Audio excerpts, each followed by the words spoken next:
Okay, it's so cold. It's so... Hi guys, it's Emmarie. And in today's video, I'm going to be doing a review on the new Kristin Ess hair product line. So you can know if you should go out and get some of these hair products so you can have amazing hair, because you are enough. Let's get into the video. Let's start out with this guy, the Scalp Detox Bubbling Mask. Now, I did film myself trying it out for the first time, and it's kind of really funny. I explained a little bit more about this mask, and I also filmed trying it. So here's that footage. Please forgive all of this. I just finished working out, and my hair is extra gross and dirty, and I have no makeup on, and it's fine.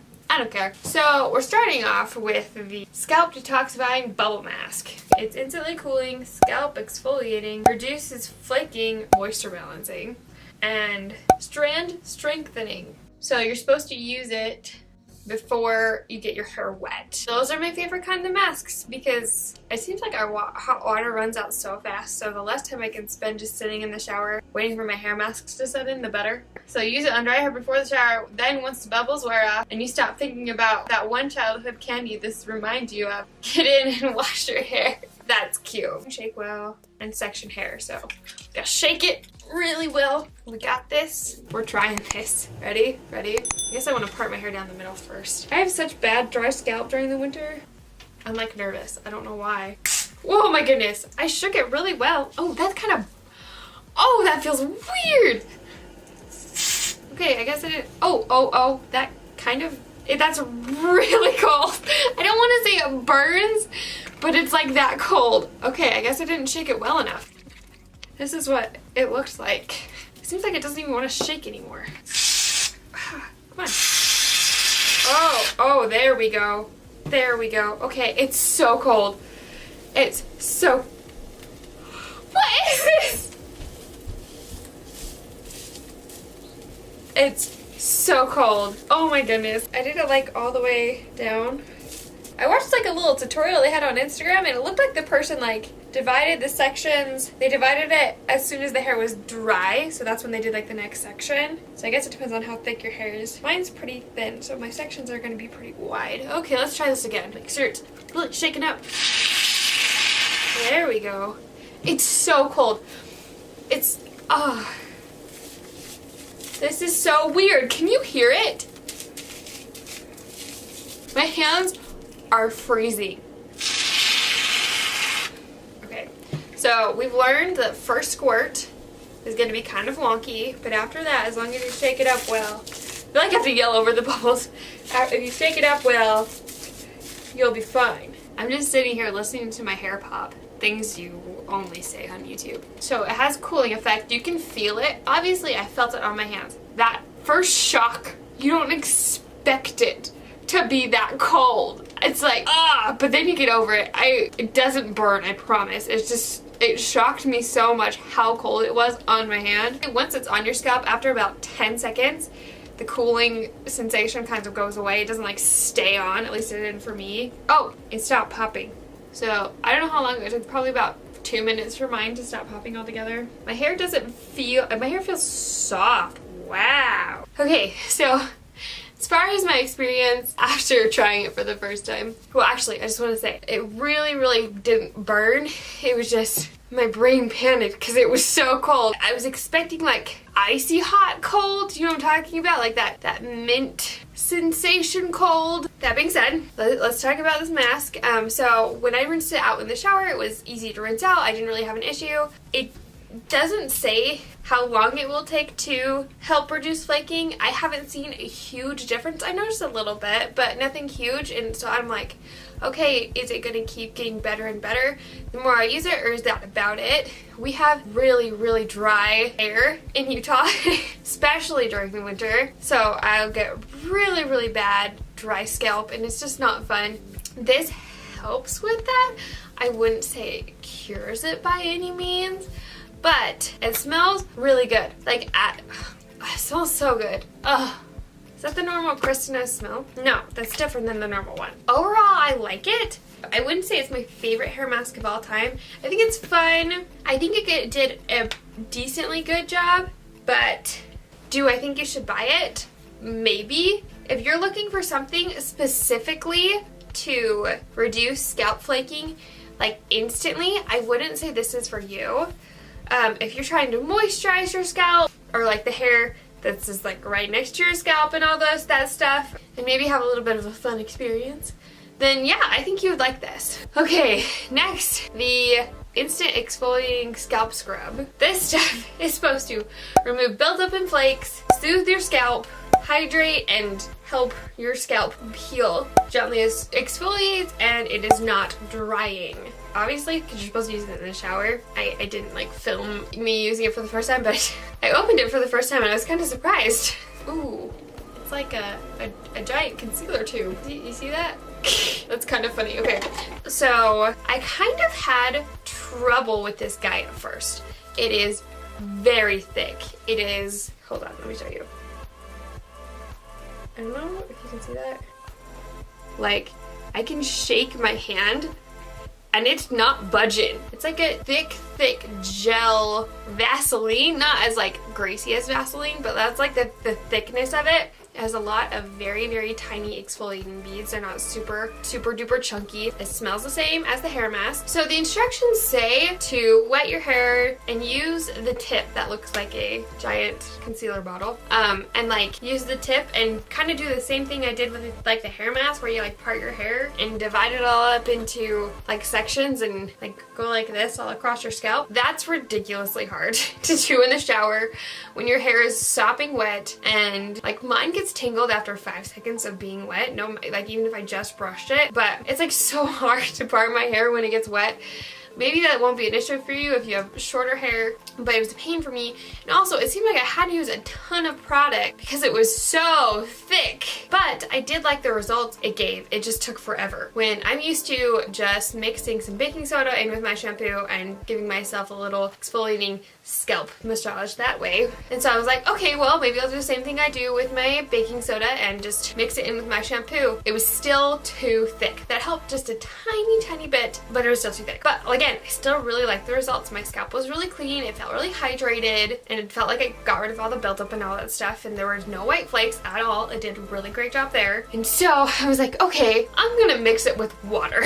And so what I did was I squirted like a decent sized amount, but I did like a little mountain on my fingertips, and then I just put my hand kind of in and out of the shower water and until it thinned out to the point where I could use it. It doesn't take very much water, but I just did it a couple times. Just ran it through my scalp, not parting anything, just used it like a normal hair exfoliant, and it worked great.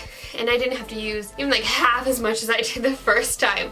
It's crazy. This stuff isn't, I mean, it's drugstore price, but I don't want to be going through one every other week. And so after I used it with water, I really like it. It made my hair smell really good. It got rid of like everything that I needed it to. That's one of the reasons I started using baking soda, is because baking soda does a good job exfoliating, but it isn't abrasive. But that's all it does. It exfoliates. This moisturizes and kind of helps your scalp heal and all that stuff. And is not drying. But overall, I really like this stuff. It's definitely one of my new favorite hair staples. Alright, and last but not least, our final product, the Scalp Plus Hair Milk Oil. This stuff is supposed to be like your all-in-one, the only hair oil you need. At least that's what it sounds like to me, because you can use it on wet and dry hair. And here's a little clip of me explaining things a little bit more the day I tried all the other stuff and trying it out for the first time on my wet hair. Oh, and please forgive that bronzer. I was trying on a new one. It was very patchy, and I didn't realize it until after I was done filming. So it has avocado, olive, jojoba, plus castor oil. Anything with castor oil, I am a huge fan of. Those are all amazing oils, but castor oil is like my fave. Best part, it can be used on wet or dry hair.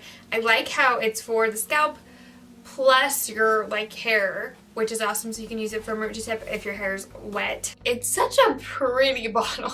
Smells like the rest of the stuff, except it's a little bit stronger. Ooh, that was a lot. It's very silky. Use it on my ends. So for today, all I'm gonna use on my hair after shower care is this and some volumizing mousse, just so my hair's not too flat. I want to test it out in a couple different ways. I want to see how well it does for like air drying versus blow drying, wet versus dry, all that stuff. My hair gets frizzy super easily after it dries, like blow dry or air dry. My hair feels super soft. I recorded every time I tried it in a new way for the first time, but some of the footage got deleted, unfortunately. I don't know what happened to it. It's just gone. So that time that I was combing it through my wet hair was the first time ever using it. But okay, let's talk about all the different things. So the first time I used it on my wet hair and air dried it. I have ridiculously dry hair to the point where it's frizzy, even though my hair is naturally straight. This is my natural hair right now, like the texture. My hair, especially when I air dry it, can get really flat and frizzy. I was curious to see how the hair milk oil would do for that aspect, and I was just a little bit disappointed. A product that I use whenever I air dry my hair is the Garnier like air dry serum, and that actually works a lot better and a lot cheaper than this. It's not super expensive for a hair oil, but if the only reason you're getting it is to use it to help your hair not be so like crazy when you air dry it, I don't think this would be the best option. But it did do a good job kind of overall helping my hair seem healthier when I've been using it, so that's good. I used it on my hair when it was dry after like 3 days. I go like 5 to 7 days between washing, and so my ends get really dry, and so about 3 days in I put it on my ends from like my chin down, and especially on my like way ends. It really helped bring down that frizzy dry look. You couldn't tell quite as much up here, and it doesn't get bad up here as fast as it does at my way ends, but it did a really good job making things look nice and smooth. Now the thing that I really wanted help with that I haven't been able to find a product that helps me a ton is when I blow dry my hair. So I do get a lot of volume, but it looks really frizzy, poofy, and that will go away after about 5 or 6 hours, most of the way at least, and then after about 24 hours it'll go all the way away. I don't want to have to wait especially if I'm blow drying my hair in the morning. So when you apply it to anywhere near your scalp, your hair's supposed to be wet, and so I was like, okay, that's totally fine. So normally how I like kind of do my blow drying process is I'll put my hair in like a turban t-shirt thing to help dry it as much as possible before I blow dry it, so I'm not like damaging my hair too much. And then I'll apply my products and dry my hair. So my hair was about 40% dry, and I put this stuff in with my mousse and my blow drying spray, and it weighed my hair down a lot. I'm thinking it was the combination of my hair not being sopping wet and using just a little bit too much near my scalp made it so it was so weighed down. So even though it made my hair super duper like silky and soft compared to what it normally looks like after I blow dried it, it was kind of taking away the purpose of blow drying it, because I really want volume when I blow dry my hair. So I was like, okay, next time I'm going to make sure to only use a little bit in my scalp so I can have the volume but also have like this silky soft hair. And so this is what it looked like when I used about a squirt full per side of my head. I used about 80% of the product on my ends and then 20% on my roots, and that was still just a little bit too much. I just didn't have quite as much volume as I normally did, and so I think I'm going to do like 90-10 next time, but I really liked how it looked. So as long as you figure out the amount you need for your hair type, length, thickness, all that stuff, I think you'd really like this for in between washes, or if you're going to blow dry your hair, or if you have just a tiny bit of frizz, maybe to help air dry your hair a little bit, control things just a little bit. If you have a lot of frizz, this might not be the best thing for you for air drying. If you want to check out my last makeup review, you can click right here. If you want to check out my last hair product review, you can click right here. And if you want to subscribe, you can click right here. I love you guys so much, and don't ever forget that you are enough. Bye! Mwah!